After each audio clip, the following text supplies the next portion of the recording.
तो हेलो मेरे प्यारे बच्चों, आप लोग का स्वागत है इस WM क्लासेस में। आप लोग कैसे हो? उम्मीद करते हैं आप लोग मस्त होंगे, स्वस्थ होंगे और अच्छे समझ लाके प्यारे बच्चों अपने अपने प्राइम में व्यस्त होंगे। प्यारे बच्चों, आज हम क्लास 10th में जो मतलब दर्पण सूत्र है, क्लास 10th का बहुत ही इंपॉर्टेंट क्वेश्चन 6 नंबर आता है, एग्जाम में पूछे जाते हैं, तो इसको हम आज सिद्ध करने जा रहे हैं। ठीक है, तो चलिए स्टार्ट करते हैं। इस क्लास को शेयर कर दीजिएगा जहाँ शेयर करना है। ठीक है, तो चलिए यहाँ पर कह रहा है कि 1/f बराबर 1/v प्लस में 1/u, इसको हमें सिद्ध करना है। तो हम सिद्ध कैसे करेंगे? तो चलिए हम अवतल दर्पण से इसको सिद्ध करते हैं। तो सबसे पहले हम यहाँ पर बनाते हैं अवतल दर्पण। ठीक है, अवतल दर्पण सबसे पहले तो हम यहाँ पर बना लेते हैं।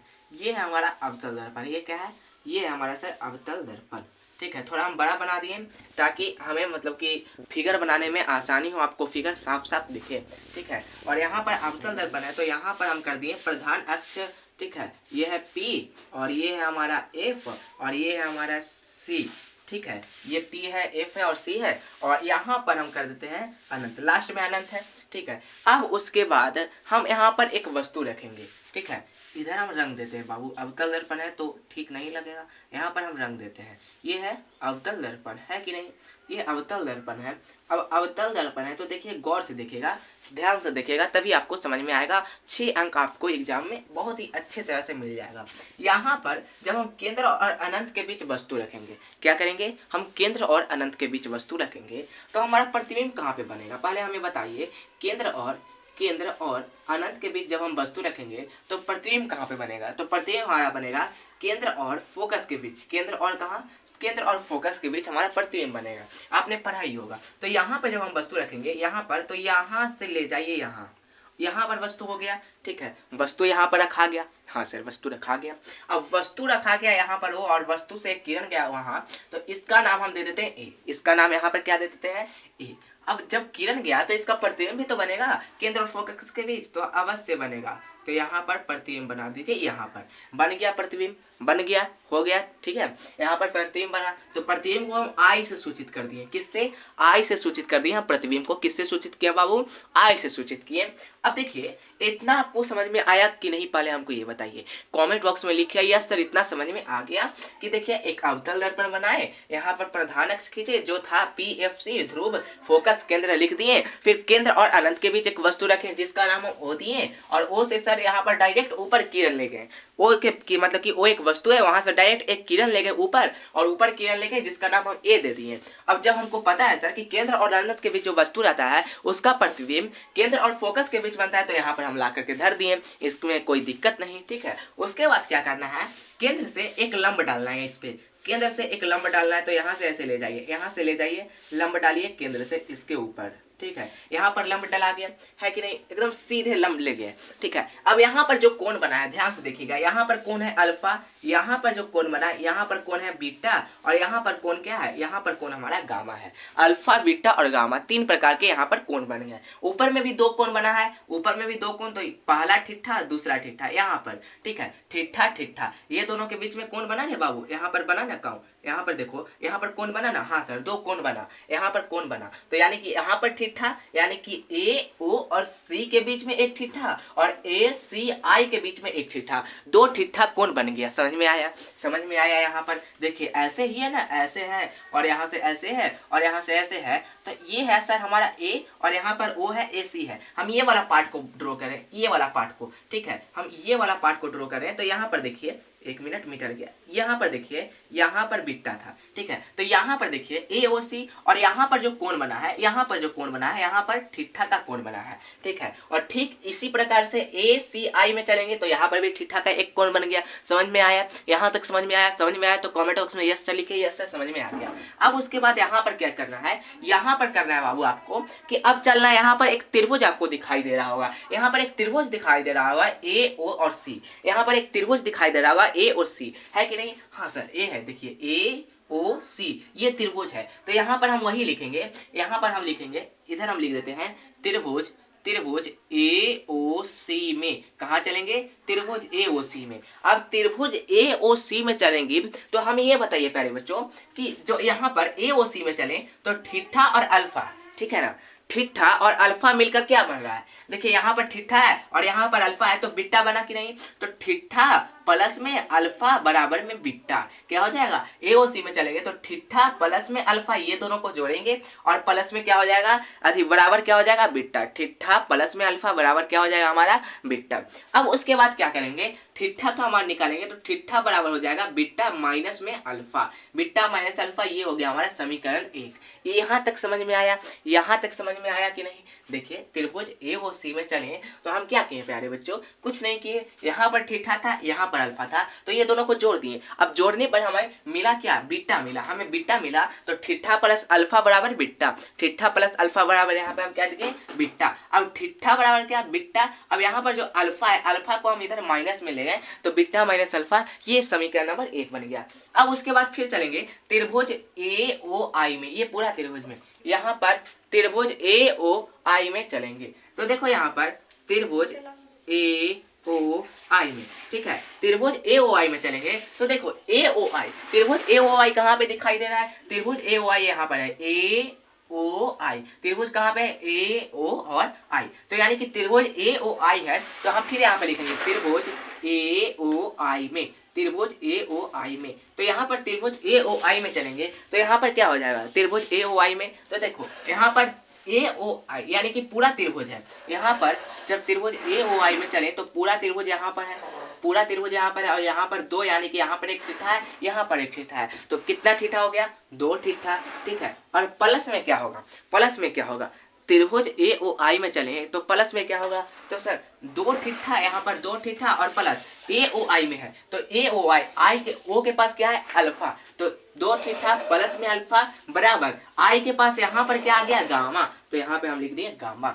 2 थीटा प्लस अल्फा बराबर गामा, 2 थीटा प्लस अल्फा बराबर गामा। यहाँ तक समझ में आया। यहाँ पर फिर से यहाँ पर देखो त्रिभुज ए ओ सी में चले तो त्रिभुज ए ओ सी में यहाँ पर थीटा था, यहाँ पर अल्फा था और यहाँ पर बीटा था, तो यानी कि थीटा और अल्फा जोड़े तो हमारे पास बीटा आया, ठीक है। और थीटा का मान निकाले तो बीटा माइनस अल्फा हो गया। फिर उसके बाद ए ओ आई में चलेंगे, ए ओ आई में तो त्रिभुज ए ओ आई में पूरा यहाँ तक, यहाँ से यहाँ तक चलेंगे तो यहाँ पर क्या हो जाएगा, 2 थीटा प्लस में अल्फा, यहाँ पर क्या है अल्फा, प्लस में अल्फा बराबर क्या हो जाएगा हमारे पास गामा, बराबर गामा। अब यहाँ पर देखो 2 तो 2, अब थीटा के जगह पर जितना मान है थीटा का मान रख दो यहाँ पर, तो थीटा का मान क्या था बीटा माइनस अल्फा, तो बीटा माइनस अल्फा प्लस में अल्फा बराबर में गामा। इसको हल्का सा सोल्व कर दो, तो इसको जब हल्का सा सोल्व करेंगे तो क्या होगा, 2 में बीटा से गुना करेंगे 2 बीटा, 2 में अल्फा से गुना करेंगे माइनस 2 अल्फा प्लस में अल्फा बराबर में गामा। अब उसके बाद यहाँ पर कुछ नहीं करना है, यहाँ पर देखो 2 बीटा है तो 2 बीटा माइनस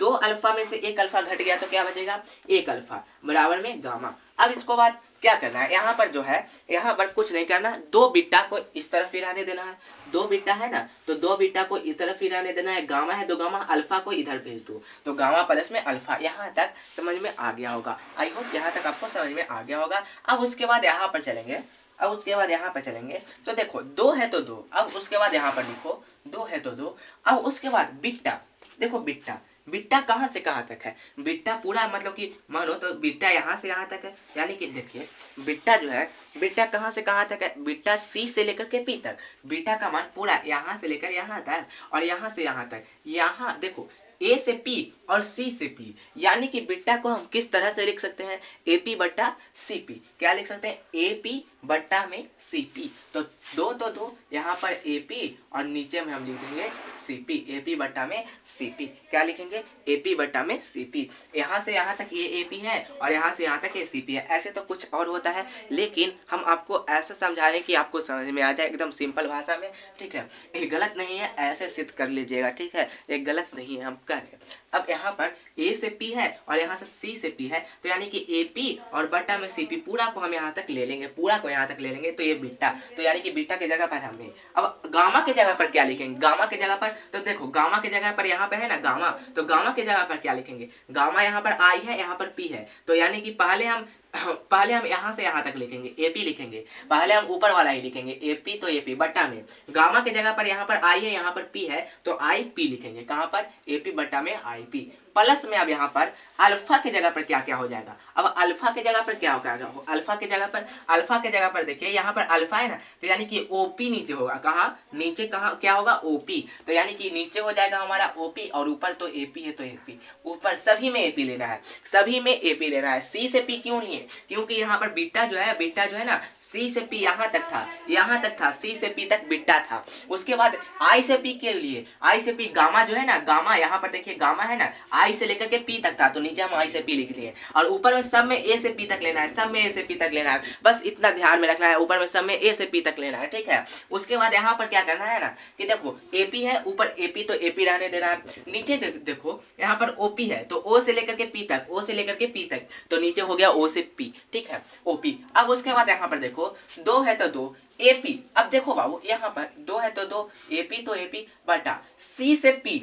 अब हमें ये बताओ सी से पी तक के मान को हम क्या कहते हैं, सी को मतलब कि सी से पी को हम क्या कहते हैं। जब यहाँ पर हमारा दर्पण है, मान लो दर्पण है और यहाँ पर P है, यहाँ पर F है और यहाँ पर C है, तो यहाँ से लेकर यहाँ तक के मान को क्या कहते हैं, R कहते हैं। यहाँ से लेकर यहाँ तक के मान को R कहते हैं कि नहीं, वक्रता त्रिज्या। तो यानी कि C से P को हम वक्रता त्रिज्या यानी कि R लिख सकते हैं, अवश्य लिख सकते हैं। बराबर AP है तो AP, नीचे I से P क्या है, I से लेकर के P तक, तो यानी कि यहाँ पर प्रतिबिंब बना है तो प्रतिबिंब दूरी को क्या हम सूचित करते हैं, प्रतिबिंब दूरी को हम V से सूचित करते हैं, तो V हो जाएगा। प्लस में O से P क्या है, O से लेकर के P तक क्या है, तो यहाँ पर वस्तु रखा हुआ है, तो यानी कि यहाँ से यहाँ तक दूरी है वस्तु दूरी, यहाँ से यहाँ तक की दूरी है वस्तु दूरी, और वस्तु दूरी को हम U से सूचित करते हैं, AP बटा U। अब यहाँ पर दो है तो दो, अब AP को ले लो कॉमन, यहाँ पर भी AP है, यहाँ पर भी AP है, सब AP को ले लो कॉमन, तो कॉमन लेंगे तो यहाँ पर देखो यहाँ पर AP है, तो यानी कि देखो क्या करना है, कुछ नहीं करना, बस आपको AP को ले लेना है कॉमन। तो यहाँ पर देखो दो है तो दो AP, तो AP बटा R तो R, बराबर में यहाँ पर AP कॉमन लेनी है, तो अंदर क्या बचेगा 1 बटा V प्लस में 1 बटा U बचेगा कि नहीं। AP जब कॉमन लेंगे इन दोनों में से तो AP कॉमन तो ले लिए, लेकिन अंदर क्या बचेगा 1 बटा V प्लस में 1 बटा U। अब AP दोनों बराबर है तो कट गया AP से भी। अब यहाँ पर ऊपर दो नीचे में R, बराबर में क्या हो जाएगा 1 बटा V प्लस में 1 बटा U। अब हमें ये बताओ दो है तो दो, ठीक है। अब R को हम क्या लिखेंगे, R को क्या हम 2F लिख सकते हैं, हाँ अवश्य R को हम 2F लिख सकते हैं, 2F। अब दो से दो खत्म हो गया, बराबर में 1 बटा V प्लस में 1 बटा U, यानी कि हम कह सकते हैं कि 1 बटा F बराबर में 1 बटा V प्लस में 1 बटा U। ये हो गया हमारा प्रूव्ड, ये क्या हो गया हमारा प्रूव्ड, ये हमारा दर्पण सूत्र हो गया प्रूव्ड।